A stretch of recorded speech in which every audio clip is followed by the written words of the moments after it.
Mesdames et messieurs, bonsoir.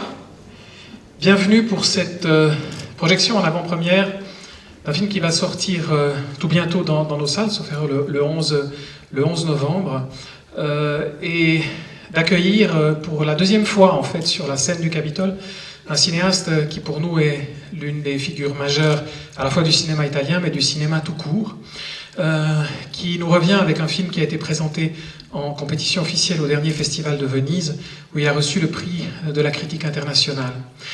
Marco Bellocchio, parce qu'il s'agit de lui, nous lui avons offert ou proposé une rétrospective il y a quelques années. Nous avions eu l'occasion de l'accueillir dans cette salle qui venait tout juste d'être acquise par la ville de Lausanne pour présenter Vincere, son film presque dernier à l'époque. Depuis, il en a fait d'autres. J'espère qu'on aura le temps de rattraper ce temps. Et nous sommes très heureux surtout que Sangue del mio sangue, par la grâce à la fois de la coproduction, puisque le film est aussi une production suisse, et d'un distributeur Filmcopy, puisse sortir dans ces salles et que nous puissions de nouveau à la fois présenter son film ici, Sangue del mio sangue, et accueillir Marco Bellocchio. Benvenuto!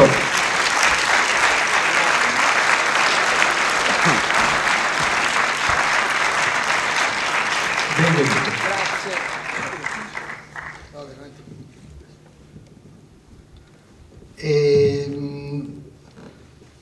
Cosa parlo? Italiano, francese? Come vuoi, se non lo traduco. Non. Non, je suis très heureux d'être ici.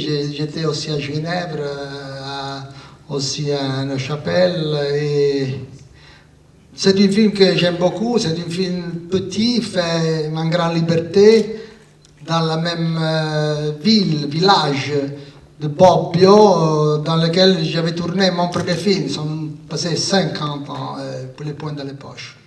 Et c'est un film, c'est difficile pour moi de parler avant. Si vous voulez, je retourne. Si après quelqu'un me pose quelques questions, je répondrai très volontiers. C'est un film en deux épisodes, l'une qui se passe dans le XVIIe siècle et l'autre dans le présent. Disons, ce sont des épisodes avec une touch différente, dans le sens que le premier c'est plus dramatique, presque tragique, tandis que le deuxième c'est plus farsesque. C'est sur le pouvoir qui est regardé avec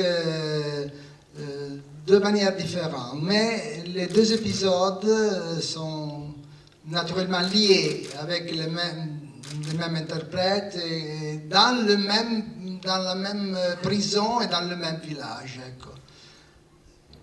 C'est ici Aldo Tassone, c'est une grande critique qui m'a accompagné et après j'espère que sera pendant la discussion, naturellement je le dis mais sincèrement, s'il n'y aura pas de questions, pazienza, je suis déjà contente que vous êtes ici. Je peux vous dire oui, buon divertimento. Buon divertimenti, à tout à l'heure. Merci à vous. Alors, rebonsoir, j'ai le plaisir donc de vous représenter Marco Bellocchio, que vous avez vu tout à l'heure, et Aldo Tassone, un grand journaliste, on peut dire historien du cinéma, qui l'accompagne, puisque, comme on l'a dit, il y avait une forme de mini-rétrospective qui a été dédiée à Marco Bellocchio au cinéma du Grutli durant ce week-end, en collaboration évidemment avec la Cinémathèque, puisque vous le savez, le cinéma du Grutli à Genève sont des salles associées de notre institution. Je vais commencer par une première question, ou une ou deux, peut-être Aldo aussi, et ensuite la parole évidemment va être aussi à vous, mais une question au fond toute simple, ce qui est lié à la fois à la naissance du film, à comment le film est né, parce qu'il a été tourné à des temps très différents, on ne le sait pas forcément, et aussi pourquoi il est né à Bobbio, cette ville-monde dont on pourra peut-être reparler après. Le film, parlerò italiano perché sono un po' stanco. Il film è nato, so che ci sono anche parecchi italiani. Sì, però dovrò comunque tradurre. Come vuoi, Ci alterniamo. Okay. No, il film è nato a Bobbio, nel senso che io a Bobbio da 20 anni faccio un laboratorio di cinema E 5 anni fa avevamo fatto un primo episodio. Depuis 20 ans, je travaille sur un laboratoire de cinéma à Bobbio, donc qui est sa ville natale quand même, il faut peut-être le préciser. Et il y a 5 ans, il avait fait, dans le cadre de ses laboratoires, un atelier. Oui. Cioè, come sarà francese, bisogna troppo. Alors, le final du film, c'est un morceau de ce court-métrage qu'on a fait 5 ans avant à Bobbio. Alors à Bobbio, on a trouvé cette prison abandonnée. Alors, m'a inspiré à faire, l'histoire avant le moment de la liberté de cette femme. Et en décrivant ce procès, le fait que ce frère jumeau retourne pour un peu venger la mort de son frère. Et puis il tombe amoureux de cette fille, mais il n'a pas le courage de la suivre vers la liberté. Et alors elle est murata, viva, un peu comme dans l'histoire de la Monaca di Monza, qui un peu inspire le film. C'est un personnage de Manzoni, du grand roman de Manzoni, Les Fiancés, qui ont été tous nous jeunes obligés au lycée à étudier. Et c'était une chose très ennuyante mais l'épisode de la Monaca di Monza, c'est quelque chose de vraiment excitant. Et c'était la partie de l'histoire, du roman qui m'avait coupé beaucoup. Et ce discours sur le pouvoir de l'Église, qui à ce moment-là, c'était total. Et aussi, j'avais envie de raconter aussi d'une manière plus, disons, comique, plus tragicomique, aussi le présent d'une ville, d'une petite ville, d'un village isolé, emprisonné, et avec ce personnage du vieux comte, une espèce de dernier vampire qui n'a pas l'immortalité du vampire, mais parce qu'à la fin il meurt. Soit le cardinal, soit le vampire, disons, il meurt en se confrontant l'une avec une jeune fille qui seulement, avec sa normalité, ce fait qu'il embrasse un jeune garçon, c'est suffisant pour le vieux vampire pour mourir. Et aussi le cardinal qui est sûr d'avoir converti la Monaca et de la retrouver ancienne, vieille, et presque mourant. Et au contraire, il trouve une fille avec toute sa beauté intacte et sa liberté, sa résistance qui donne à la fin à elle la liberté. Ecco, questo un po'. Mais tous les deux personnages que tu viens de citer, autant le cardinal que le vampire, on va dire, ou le comte, sont des incarnations de formes de pouvoir. Tu l'as dit pour l'Église, mais tu l'as pas mentionné pour le vampire finalement. Et lui aussi, il est un symbole d'un certain pouvoir. Un pouvoir c'était le pouvoir un peu de l'Italie, un pouvoir lié à l'Église après la guerre, et aussi au parti surtout de la démocratie chrétienne, qui contrôlait un peu toute la vie du village, dans le sens, à travers la corruption, à travers les recommandations, à travers une assistance aussi confortable qui permettait aussi à bien vivre, mais en suffoquant la vitalité de ce village. Alors, c'est un discours sur le pouvoir avec un côté qui est à moi un peu anarchiste, mais soft, qui n'a pas besoin de tuer ou de détruire. Disons, c'est la fin d'un certain pouvoir. Je ne sais pas le pouvoir qui va substituer ça, mais c'est la fin de ce pouvoir. Et alors, comment interpréter l'arrivée du russe, enfin des acheteurs, des escrocs qui arrivent justement et qui entrent dans ce cercle fermé, dans ce village-monde, comme tu le dis? Mais disons l'inspiration, c'est un peu le réviseur de Gogol, dans lequel il y a quelqu'un qui arrive et tout le pays a peur que soit arrêté, que soit découvert toute la corruption qui est dans le village. Et alors, on pensait souvent pas aujourd'hui, parce qu'aujourd'hui, ce ne sont plus les Arabes qui arrivent et achètent tout, mais à un certain moment, c'était les Russes qui venaient acheter tout. C'était une escroquerie parce que, comme dit le vieux conte, la vieille prison n'a aucun intérêt pour devenir un grand hôtel parce que c'est humide, mais c'est un personnage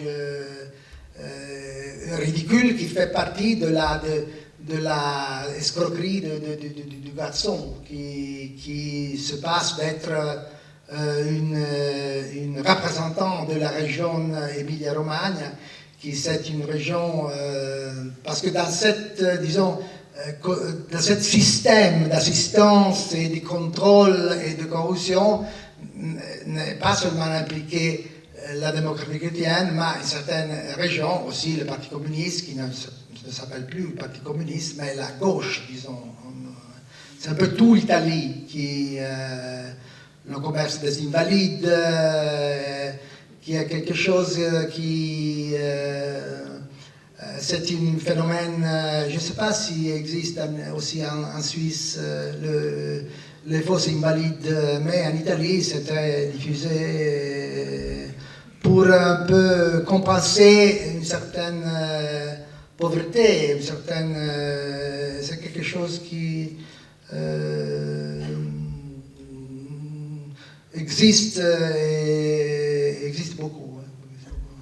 Mais juste peut-être encore un petit détail, après on va peut-être céder la parole au public et à Aldo, mais qui m'incuriosisce et qui me ferait une question encore, c'est l'image de la fin, enfin l'image de la fin, presque de la fin, c'est-à-dire des voitures de police ou de la finance, on ne sait pas, qui arrivent à la fin. Comment on peut les interpréter? Est-ce qu'il y a un nouvel ordre qui s'installe? Est-ce qu'une nouvelle peur qui s'installe en Italie? L'imagine de la police de la finance, c'est vraiment pas un rêve, mais c'est quelque chose qui a un peu bouleversé beaucoup d'Italiens, parce qu'il arrive et il semble qu'ils vont apporter l'ordre, apporter la justice, à briser ce côté de grande corruption. Il arrive, il reste, il ne sort pas des voitures. Il reste comme ça. En Italie, il y en a beaucoup de phénomènes disons, d'arrestation de masse de beaucoup du monde. Mais le nombre de fausses invalides, c'est curieux qu'en Italie non è diminuito, ma anzi è aumentato. Allora bisogna vedere che questi interventi della finanza sono di immagine ma non di sostanza. Ecco. Ces interventions de la finance, de la police judiciaire, enfin de la police économique en fait, est plus une question d'image que de résultat. Peut-être à vous la parole, si vous avez des questions. Là, monsieur, alors je vous prie de parler dans un micro parce que sinon les gens ne vont pas vous entendre derrière. Pour enchaîner sur votre dernière remarque, on sent une certaine nostalgie de l'ordre ancien. Prova una certa, vedendo il film suppongo, una certa nostalgia di un ordine antico. No, nostalgia no, io non sono nostalgico, no.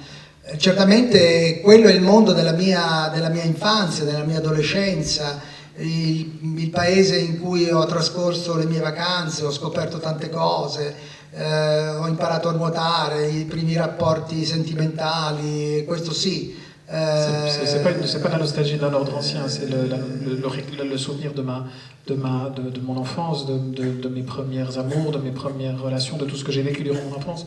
Che conosco bene, ma c'est pas possible, on peut pas retourner au passé.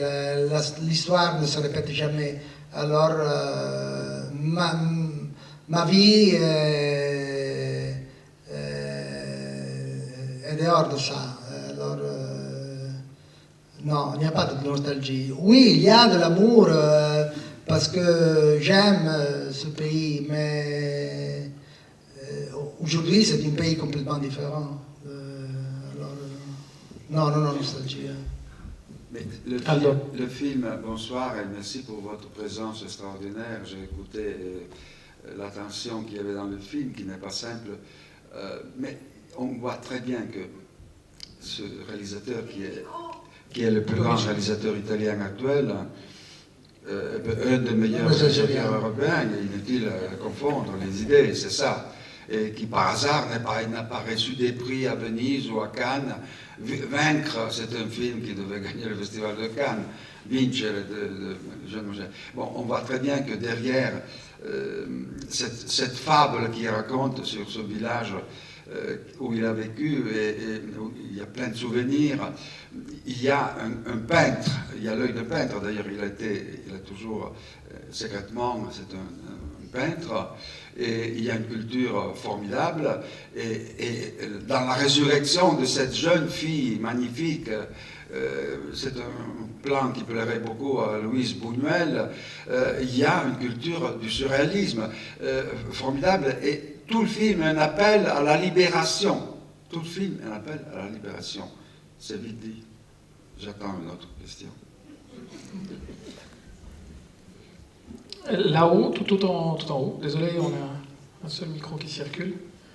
Ça arrive.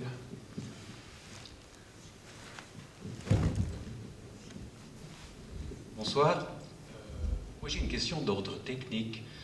Monsieur parlait du côté peintre de Marco Bellocchio. J'ai beaucoup apprécié les scènes chez les deux sœurs, où Federico est entouré des deux sœurs, où il mange avec les deux sœurs.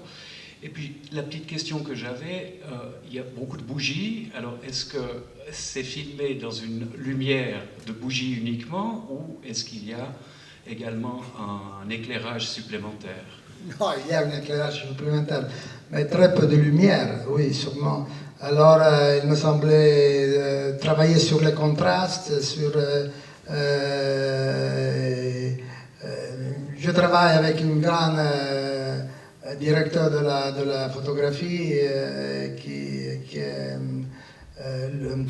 Daniele Cipri.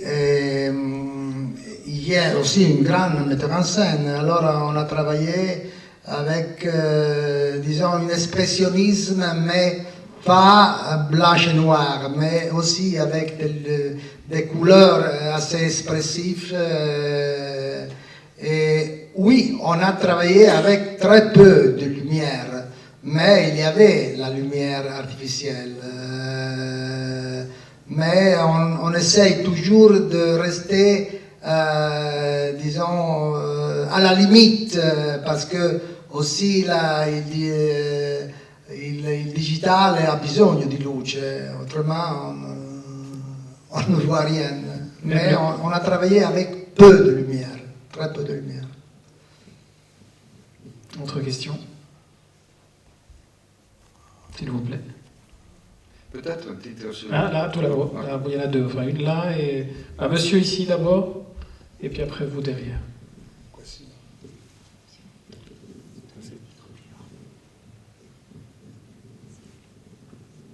Merci, bonsoir. Dans la première partie de votre film, la femme a une grande importance, c'est une sorte de contre-pouvoir, en tout cas elle résiste au pouvoir. Dans la deuxième partie du film, c'est beaucoup moins clair. Est-ce que la femme a vraiment un autre rôle de nos jours? Quelle est sa place? Quelle est la place que vous lui avez laissée dans cette deuxième partie? Oui, non, c'est vrai. Dans la deuxième partie, la jeune fille n'a pas un parcours dramatique. C'est surtout une image, l'image de la jeunesse, l'image d'une certaine innocence. Je je veux pas faire des paragoni, come si dice, des comparaisons, mais quand vous parlez, même une petite illumination, si vous pensez à la jeune fille de la Dolce Vita di Fellini, elle est seulement comme ça. Alors il comprend, Marcello Mastroianni, que c'est une espèce d'image qu'il ne peut pas toucher, parce que et c'est la même chose pour le vieux vampire. Seulement en la regardant, elle découvre qu'il n'a plus la capacité aussi de faire du mal, parce qu'il sent qu'il est à la fin de son parcours mortel, parce qu'il dit non siamo immortali, nous ne sommes pas immortels. Alors à la fin, quand il la retrouve en s'embrassant avec ce garçon, elle essaye de la suivre, mais sans avoir plus la puissance, la violence de faire du mal à elle. Il le dit au médecin dans le studio del dentista, no, io posso solo... mi ha colpito, ma solo mi basterebbe guardarla, e il dentista non crede a lui, insomma, però è questo, ecco. E quindi la vera protagonista è la monaca, è Benedetta, e per questo alla fin on la retrouve, et c'est elle qui va à terminer, à conclure l'histoire. C'est sa puissance, c'est sa capacité de résister à la plus grande violence qui le permettent d'une manière absolument irréelle, miraculeuse, de défendre aussi son image et sa beauté et sortir vincitrice da questo confronto mortale con il cardinale. La protagonista è lei, la giovane ragazza è insieme a lei ma con una complessità minore. La jeune femme entre en fait, mais le personnage principal étant quand même celui de Benedetta qu'on retrouve à la fin, justement. C'est un peu la jeune fille avec des autres, c'est une espèce de coro di giovani ragazze, non è comme un chœur de jeunes filles au fond. Quand elle chante la chanson napolitaine, sont le groupe de jeunes qui fait une seule personnage. Il faut peut-être parler d'un détail, pas technique, mais détail qui concerne les acteurs.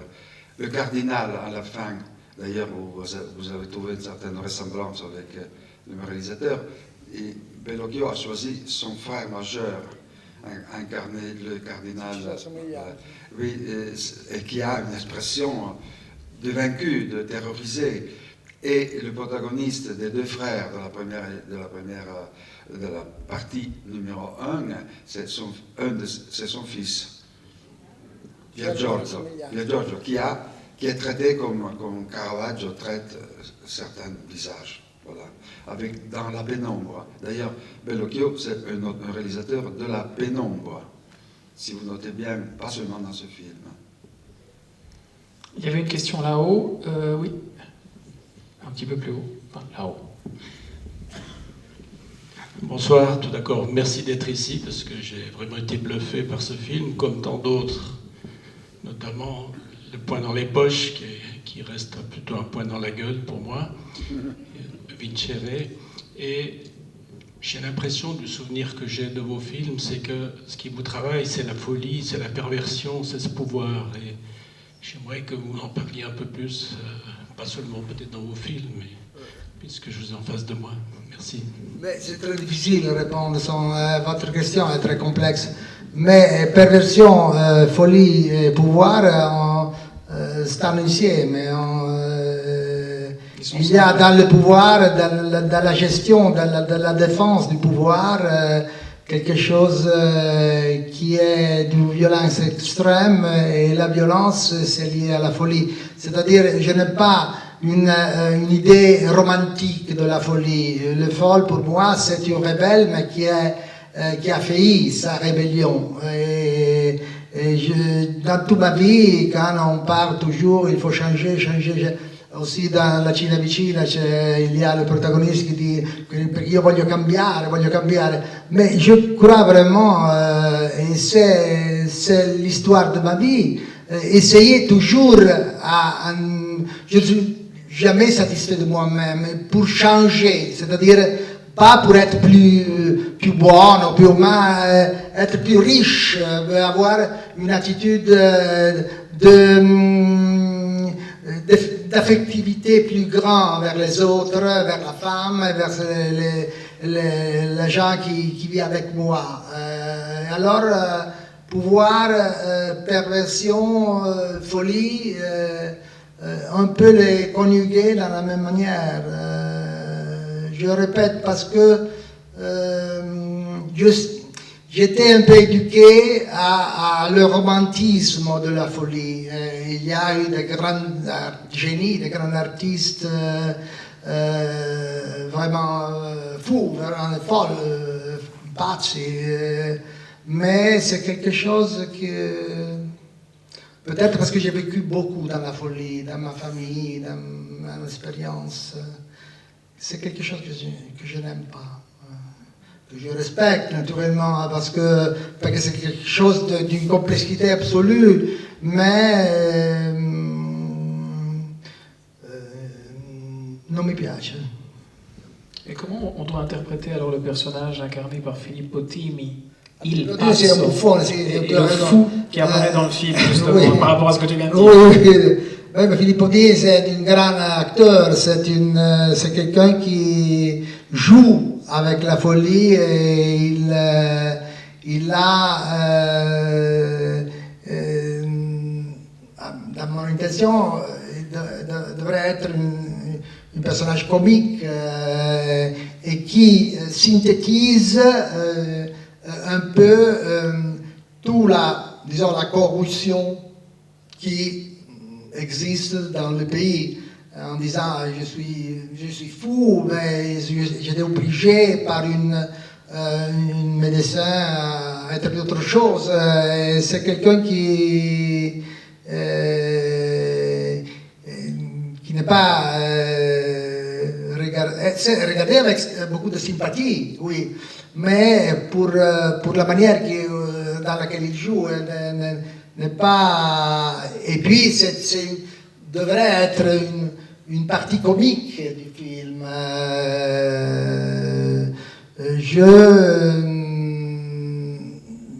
Je dis un peu une certaine idéologie de gauche, non? Pas seulement de gauche, che dit sostanzialmente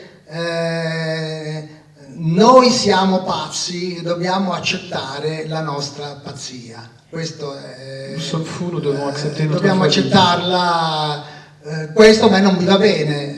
Il est pas d'accord avec ça. Non è che voglio contrabbandare facili guarigioni, però questa ideologia io non l'accetto. Il ne veut pas faire de la contrebande de guérison facile, mais il n'accepte pas cette idéologie qui est incarnée par le personnage. D'autres questions? Non? Vabbè, se non ci sono altre persone, sono contento lo stesso. Je voudrais dire une chose. Alors? La musique, on parle pas assez souvent de certains collaborateurs. Tu as noté que la visualité est très très soignée par ton opérateur qui est un réalisateur aussi. Mais la musique, par exemple, cette musique, il n'y en a pas trop, mais qui marque, qui est inquiétante, qui souligne la tension à tous les instants. Et moi, je trouve que les films de Bellocchio, on peut tout dire ce qu'on veut, mais on ne peut pas dire le contraire du fait que sont tendus du début à la fin. On rentre dedans et on est capturé. On pourrait faire 1000 exemples, mais ça c'est quand même le signe d'une grande maîtrise technique, d'une grande capacité de recréer moi je dirais presque cet appel au surréalisme qu'il a dans lui-même, et ça c'est rare pour un cinéaste italien. Mais lui est un cinéaste du Nord. Derrière, évidemment, il y a une grande admiration pour certains cinéastes du passé. N'oubliez pas Bergman, effectivement, et d'autres. Mais quand même, n'oubliez pas qu'il a commencé sans avoir été assistant de personne, après avoir fait une école comme metteur en scène ou comme acteur avant, mais dans les poings dans les poches, il a réalisé le plus beau film, le plus beau premier film italien après un film de Visconti pendant la guerre, Ossessione, et peut-être après Orson Welles. Bon, il n'y a pas beaucoup de premiers films, et ne me racontez pas que les films de la Nouvelle Vague, les débuts avaient la force du poing dans les poches. Ça, c'est un petit mot polémique. Lasciamo Aldo con... Io, ultima domanda, et poi chiudiamo, ma dernière question, après on arrête, mais c'est presque un détail, et pourtant je crois que c'est pas un détail. Quand même, les personnages s'appellent Mai, ce qui veut dire jamais pour ceux qui ne sauraient pas. Il conte basta, le conte qui dit ça suffit. D'où vient ce jeu? Parce que quand même, tu t'amuses aussi. C'est un divertimento. Mais quand on écrit un scénario, il y a, disons, pas le problème, se demande comment s'appelle. Alors je trouve divertente, amusant dare a questi nomi anche un significato che è legato al personaggio, ma in una forma molto così, molto leggermente divertente, ecco, come per non lasciare, perché uno invece di chiamarlo Rossi lo chiama Basta, oppure Mai, Sorelle Mai, il y avait quelque chose de beaucoup plus profond, parce que c'était le titre d'une film, Sorelle Mai, c'est-à-dire que en pensant à mes sœurs, qui ici sont représentées, Alba Orvac et Francesca Fracassi, qui sont mes deux sœurs plus jeunes, et en pensant à leur vie confortable, respectée, protégée, mais deeply unhappy, come si dice, profondamente infelici, proprio perché sono state costrette ad essere nubili, proprio perché le circostanze della vita drammaticamente le hanno obbligate ad essere quello che non volevano essere.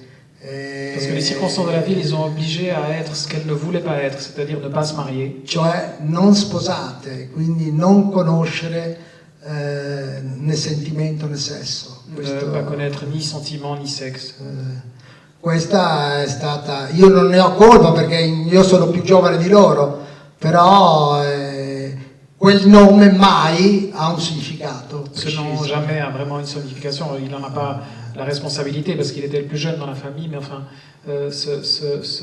cette réalité, ce nom Mai a ce sens. Sono quelle silenziose tragedie che spesso accadono nelle famiglie. Adesso non più, perché viviamo in un'epoca diversa, ma fino alla fine della guerra c'era loro hanno vissuto quasi una realtà ottocentesca, mentre invece avrebbero potuto vivere la loro vita, che non hanno vissuto. C'est une réalité qui a en tout cas duré jusqu'à la fin de la guerre, c'est-à-dire des gens qui ont vécu une réalité qui était du 19e, ottocentesca du 19e, désolé, c'est toujours difficile à calculer, qui est cette réalité au fond très ancienne, qui n'a changé que aujourd'hui, et de ces femmes qui ont au fond souffert. C'est une tragédie silencieuse, voilà ce qu'il a dit au début. D'où la signification du titre, et on peut terminer là si vous voulez bien.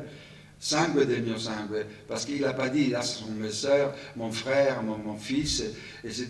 Mais il a fait une transposition, on pourrait dire romanesque, où il y a tous ces personnages. C'est une sorte de... Excusez-moi si je cite notre grand auteur de la mémoire, Laissons tomber le poste, qui était aristocrate, mais Fellini dans Amarcord, Federico Fellini dans Amarcord a raconté avec des noms différents sa famille à Rimini, son adolescence, etc.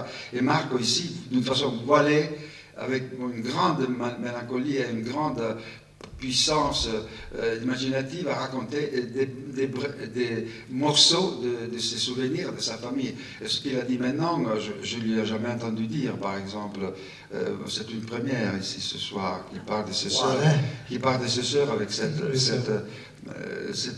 mélancolie et cette passion, voilà. Voilà, merci beaucoup de cette soirée. J'espère que vous avez enregistré tout ça. Parce que oui, oui. Vous retrouverez toute la vidéo sur le site de la Cinémathèque dans les jours qui viennent. E vuoi aggiungere qualcosa? No, io no. No, più che con malinconia, con dolore, ma con dolore che ormai è al passato. Plus que de la mélancolie, c'est de la douleur. Ma è doloroso poi quando uno non è più giovane, perché non può più tornare indietro, e ti rendi conto che non hanno vissuto la vita che avrebbero potuto vivere. C'est douloureux quand tu as un certain âge et que tu ne peux plus revenir en arrière, de voir que ces personnes n'ont pas vécu la vie qu'elles auraient dû vivre. Et donc, voilà, comme il l'a dit, il la regarde avec une mélancolie, et moins que mélancolie, plutôt de la douleur. Grazie Marco Bellocchio, grazie mille. Le film sort le 25 novembre, dites-le autour de vous. E grazie per essere venuto, grazie Aldo Tassone, attenzione a non cadere. E al prossimo film, ovviamente. Grazie a voi.